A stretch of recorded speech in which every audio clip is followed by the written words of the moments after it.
श्री शिवाय नमस्तुभ्यं, श्री शिवाय नमस्तुभ्यं, श्री शिवाय नमस्तुभ्यं, श्री शिवाय नमस्तुभ्यं, श्री शिवाय नमस्तुभ्यं, श्री शिवाय नमस्तुभ्यं, श्री शिवाय नमस्तुभ्यं, श्री शिवाय नमस्तुभ्यं, श्री शिवाय नमस्तुभ्यं, श्री शिवाय नमस्तुभ्यं, श्री शिवाय नमस्तुभ्यं, श्री शिवाय नमस्तुभ्यं, श्री शिवाय नमस्तुभ्यं। ओम गं गणपतये नमः, ओम गं गणपतये नमः, ओम गं गणपतये नमः, ओम गं गणपतये नमः, ओम गं गणपतये नमः। हे गजानन भगवान, मैं अपने भोलेनाथ का साक्षी मानते हुए आपका प्रथम पूजता करते हुए आपका आह्वान करता हूँ। इस कथा स्थल पर पधार कर आवाहित समस्त देवी देवताओं को आने का मार्ग दे। मैं आपसे यह निवेदन करता हूँ कि आप विघ्नहर्ता हैं, सभी प्रकार के कष्टों का हरण करते हैं। आवाहित देवी देवताओं को आने का मार्ग देते हुए मेरे शिव महापरिवार का भी आह्वान करता हूँ और उनसे प्रार्थना करता हूँ, हे गौरी माँ, हे भगवती माँ, आप भोलेनाथ के साथ इस कथा स्थल पर विराजमान होकर गौर बिंदोरा के रूप में कथा का श्रवण कर हम लोग को कृतार्थ कर। मैं अपने इस सोसाइटी के महादेव एवं अन्य देवी देवताओं से अनुरोध करता हूँ, इस कथा स्थल पर पधार कर कथा का श्रवण कर हम सभी लोगों को कृतार्थ करते हुए आशीर्वाद प्रदान करें। मैं समस्त देवी देवताओं का आह्वान करते हुए रामचंद्र जी महाराज, लक्ष्मण जी और राम परिवार के साथ हनुमान जी का भी आह्वान करता हूँ। स्कंद कुमार स्कंद देव से यह प्रार्थना करता हूँ कि आपको जैसी इच्छा वैसी कथा सुन लें, सुना लें, कर लें और करवा लें। मेरे में कोई क्षमता नहीं है, मैं तो एक निमित्त हूँ। जिस प्रकार एक कठपुतली को चलाने का कार्य कठपुतली के सूत्रधार को होता है, उसी प्रकार हमें मुझको चलाने का अधिकार मेरे भोलेनाथ को होता है। तो बाबा, आपको वंदन करता हुआ, आपको स्मरण करता हुआ आज की कथाओं की ओर हम लोग बढ़ने के लिए आपसे आग्रह करते हैं।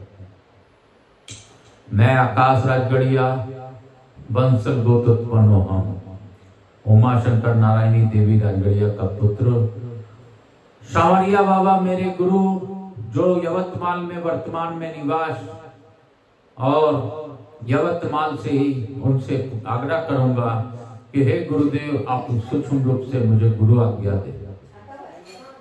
बिना गुरु के गति नहीं, बिना गुरु के मार्ग के ईश्वर प्राप्ति नहीं, यह सत्य है।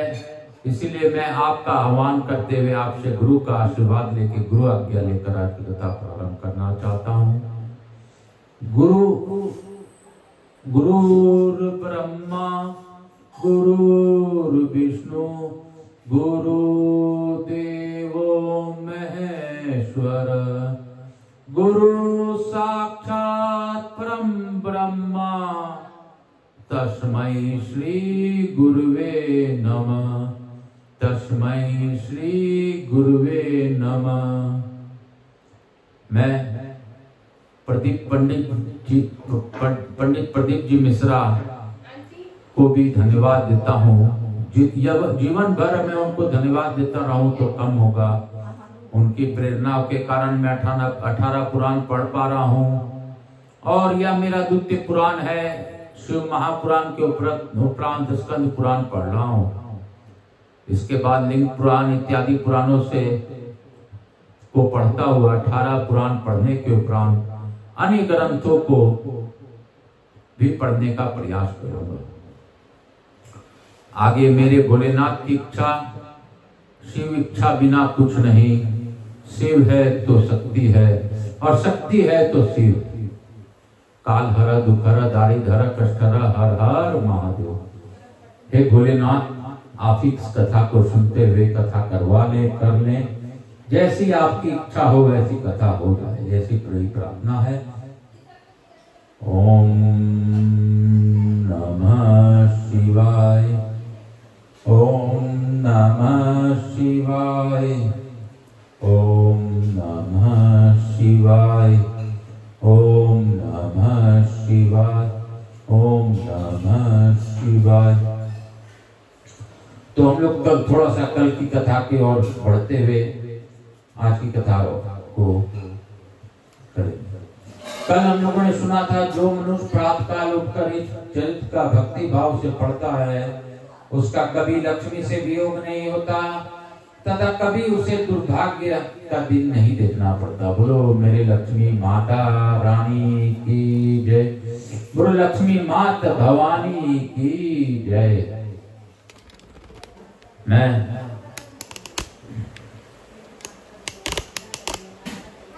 अपने भोलेनाथ का स्मरण करते हुए आज की कथा की ओर बढ़ूंगा। ऋषियों ने पूछा, सूची सुना जाता है त्रिभुवन विख्यात पुष्कर नामक तीर्थ साक्षात ब्रह्मा जी के द्वारा निर्मित हुआ है, उसका परिमाण 1 योजन है। हम जानना चाहते हैं हाटकेश्वर क्षेत्र में उस तीर्थ का प्रादुर्भाव कैसे हुआ। सूत जी ने कहा, महर्षियों, स्वयंभू ब्रह्मा जी को नमस्कार करके मैं पुष्कर के प्रादुर्भाव का वृत्तांत सुनाता हूँ। एक समय की बात है, देव ऋषि नारद जी तीनों लोकों में भ्रमण करके ब्रह्मलोक में ब्रह्मा जी के समीप गए। उन्हें प्रणाम करके उनके आगे विनती भाव से काबे बैठे। तब ब्रह्मा जी ने पूछा, वत्स तुम इस समय तुम कहाँ से आए हो? नारद जी ने कहा, प्रभु इस समय मृत्यु लोक से आया हूँ। ब्रह्मा जी ने पूछा, मृत्यु लोक का क्या समाचार है, वहाँ के लोग क्या बातें करते हैं? नारायण जी ने कहा, सुश्रेष्ठ इस समय मृत्यु लोक में कली का राज्य है, वहाँ के राजा सन्मार्ग त्याग कर लोभ की वशीभूत हो गए हैं और धन के लिए अत्यंत निर्दयता पूर्वक प्रजा को पीड़ा देते हैं। उनकी शुद्धता अविकता का तो नाम ही नहीं है। सब प्राय स्त्रियों का सतीत्व को नष्ट करते हैं। वे ब्राह्मण, गुरु, देवता तथा पितरों का भी पूजन नहीं करते हैं। ब्राह्मण भी सोचाचार से रहित हो वेद बेचते हैं, दूसरे से दान लेने से आसक्त रहते हैं, संध्या नहीं करते, दयाहीन बर्ताव करते तथा वेश्यों की भांति सदा कृषि कर्म और पशुपालन में संलग्न रहते हैं। भूतल पर सब वेश्यों का उच्छेद हो गया है। शूद्र सदा धर्मानुष्ठान को कामना रखते हैं और तपस्या में तत्पर रहते हैं। जिसके घर में धन के है, युवती स्त्रियां हैं, उसी के साथ सब लोग मित्रता करते हैं। समस्त तीर्थ और आश्रम कलियुग के भय से दसों दिशाओं में भागते हैं। स्त्रियां अपने पति के साथ विवाद करती है, पति की सेवा इत्यादि छोड़कर मनमाने व्रत करती है। इस समय मृत्यु लोक में मैंने सास पोतहु, पिता पुत्र, भाई भाई, स्वामी सेवक, चोर राजा तथा पति पत्नी में कलह होते देखे हैं। मेघ थोड़ा जल बरसाते हैं, पृथ्वी पर खेती की उपज बहुत कम हो गई है। गौवें बहुत थोड़ा दूध देने लगी है, उनके दूध में घी का सवता भाव हो गया है। इस प्रकार वहां का कलह देखते देखते मेरा चित्त उद्धरांत हो उठा था, इसलिए मैं यहाँ आया। अब फिर नहीं जाने का विचार हो रहा है। नारद जी का यह बात सुनकर ब्रह्मा जी यह विचार करने लगे कि मृत्यु लोक में मेरा पुष्कर नामक तीर्थ भी है, जो कली काल में व्याप्त होकर नष्ट हो जाएगा। अतः मैं उसे किसी दूसरे तीर्थ में ले जाऊंगा जहाँ कलियुग का प्रवेश नहीं होता। ऐसा निश्चय करके पितामह ने कमल हाथ से लेकर कहा, हे पद्म, तुम पृथ्वी पर उस स्थान में गिरो जहाँ कलियुग न हो। ब्रह्मा जी से प्रेरित हुआ कमल समुची पृथ्वी पर घूमकर हटकेश्वर चित्त में गिरा। जहाँ पहले गिरा वहां से उछलकर वह दूसरे स्थान पर गिरा और फिर वहां से भी उछलकर तीसरे स्थान जा गिरा। अतः उन तीनों स्थानों पर 3 कुंड हो गए। उन तीनों कुंडों में सप्तिक मणि की समान स्वच्छ जल भर गया। इसी समय साक्षात पितामह ब्रह्मा जी भी वहां आ पहुंचे। हटकेश्वर चित्त का दर्शन करके भूतल पर बैठे हैं और बहुत समय तक ध्यान करते। ज्येष्ठ मध्य तथा कनिष्ठ तीनों पुष्करों को वहां ले आए। तत्पश्चात वे प्रसन्नचित होकर बोले, मैं कली काल के भय से इन तीनों पुष्करों को यहाँ लाया हूँ। जो मनुष्य परम श्रद्धा पूर्वक यहाँ स्नान करेंगे वे अविनाशी उत्तम सिद्धियों को प्राप्त होंगे। जो लोग एकाग्रचित हो यहाँ कीर्तिका की प्रतिमा की स्नान और ज्ञात शीर्ष में श्राद्ध करेंगे उनको बड़ा भारी पुण्य प्राप्त होगा। बोलो शंकर भगवान की जय। बोलो काशी नरेश की जय। बोलो मेरे महादेव की जय। बोलो मेरे भोलेनाथ की जय। आज हम लोग अल्प एक अध्याय और पढ़ेंगे। ऋषि बोले, महाभाग सूत जी, आप हमें अतिथि सत्कार का उत्तम महात्म विस्तार पूर्वक बताइए। सूत जी ने कहा, मुनीश्वरों, आप सब लोग इस उत्तम महात्म को श्रवण करें। गृहस्थों के लिए अतिथि सत्कार से बढ़कर दूसरा कोई महान धर्म नहीं है। अतिथि से महान कोई देवता नहीं है। अतिथि के उल्लंघन से बड़ा भारी पाप होता है। जिसके घर में अतिथि निराश होकर लौट जाता है उसे वह अपना पाप देकर और उसका पुण्य लेकर चल देता है। जो अतिथि का आदर नहीं करता उसके 100 वर्षों के सत्य तप स्वाध्याय दान और यज्ञ आदि सभी सत्कर्म नष्ट हो जाते हैं। जिसके घर पर दूर से प्रसन्नता पूर्वक अतिथि आते हैं वही गृहस्थ कहा गया है। से सब लोग तो ग्रह के रक्षक मात्र हैं। जिन्होंने पूर्व जन्म में पुण्य किए हैं उन्हीं मनुष्यों के यहाँ इस पृथ्वी पर श्राद्ध दान और अतिथि के लिए मधुर वचन ये तीनों प्रकार के सत्कर्म होते हैं।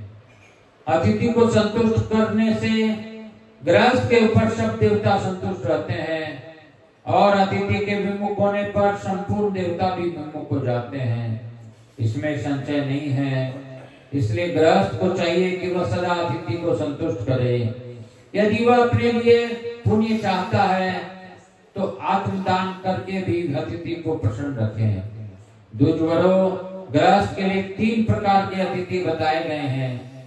श्राद्धेय, वैष्णवदेवीय तथा सूर्योदय। पितरों के लिए श्राद्ध और ब्राह्मण भोजन का संकल्प हो जाने पर जो श्राद्ध काल में चौथा आ जाता है उसे श्राद्धीय अतिथि कहते हैं।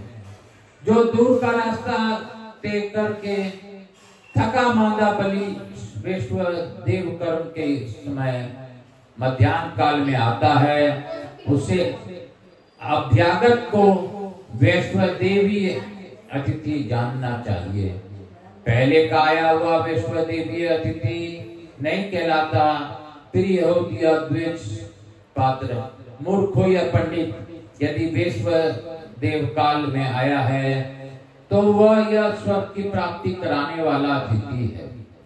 उसके गोत्र, चरण, शाखा, स्थान और वेद आदि के विषयों में न पूछें। केवल यज्ञोपवीत देखकर भक्ति पूर्वक भोजन करावें। तीसरा अतिथि सूर्योदय वह है जो दिन में या रात में भोजन के बाद घर पर आता है। उसके लिए गृहस्थ को यथाशक्ति अन्न दान करना चाहिए। जिसके घर पर आया हुआ सूर्योदय अतिथि सत्कार प्राप्त किए बिना निराश लौट जाता है वह उसे अपने पातक देकर चला जाता है। 3 भूमि, जल और चौथा मीठा वचन, ये सब वस्तुएं सत्पुरुषों के घर में कभी समाप्त नहीं होती। अतिथि का स्वागत करने से गृहस्थ की सदा तृप्ति बनी रहती है। उसे आसन देने से स्वयंभू ब्रह्मा जी प्रसन्न होते हैं।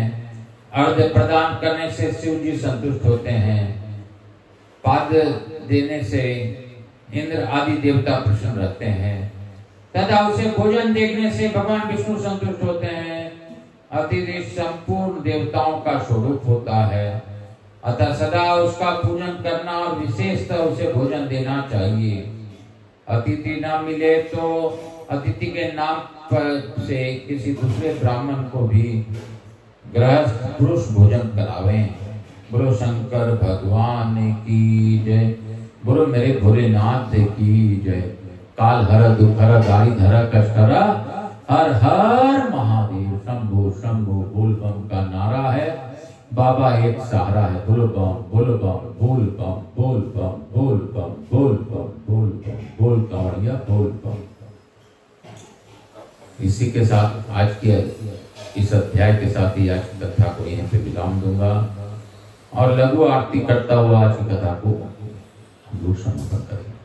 कपूर गौरम करुणावतारम संसार सारम भुजगेन्द्रहारम सदा वसंतम हृदयारविंदे भवम भवानी सहितं नमामि। श्री राम जय जय राम। प्रभु राम श्री राम जय जय राम। प्रभु राम श्री राम जय जय राम। प्रभु राम श्री राम जय जय राम। प्रभु राम श्री राम जय जय राम। प्रभु राम श्री राम जय जय राम।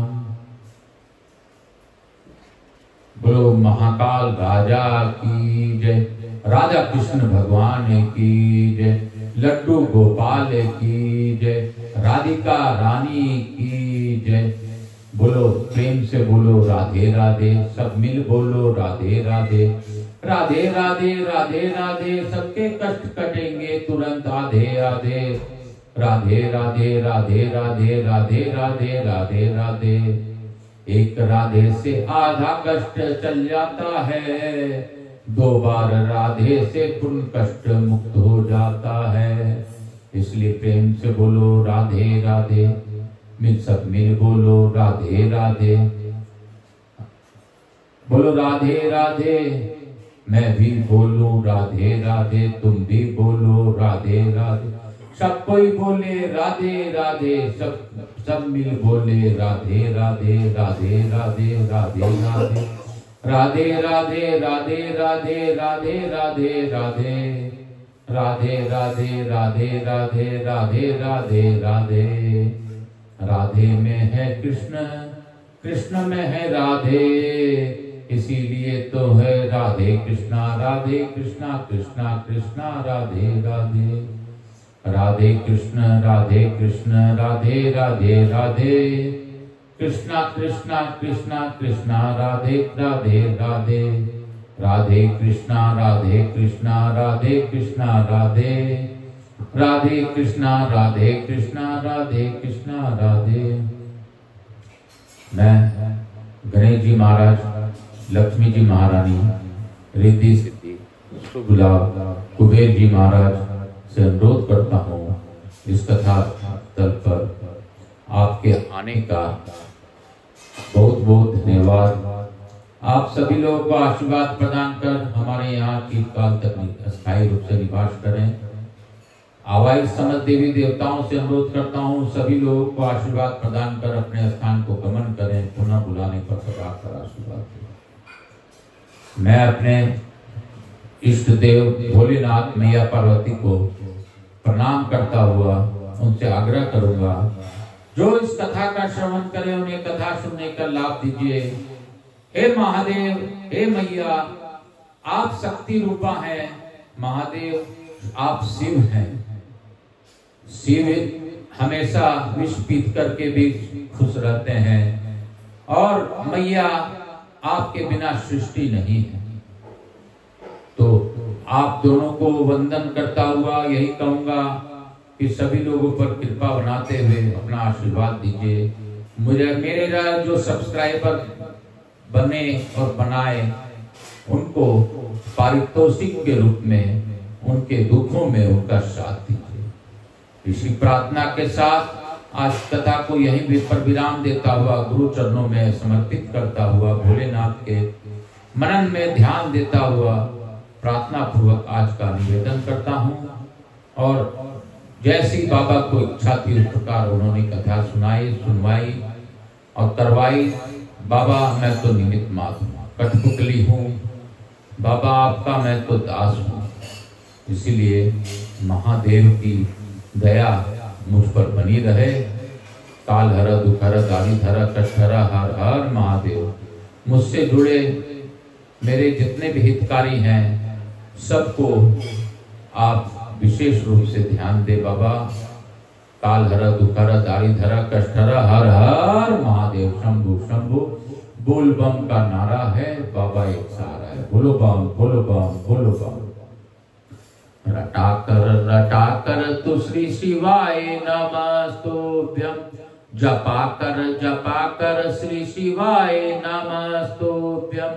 जीवन का है ये सार, श्री शिवाय नमस्तुभ्यं। श्री शिवाय नमस्तुभ्यं। श्री शिवाय नमस्तुभ्यं। श्री शिवाय नमस्तुभ्यं।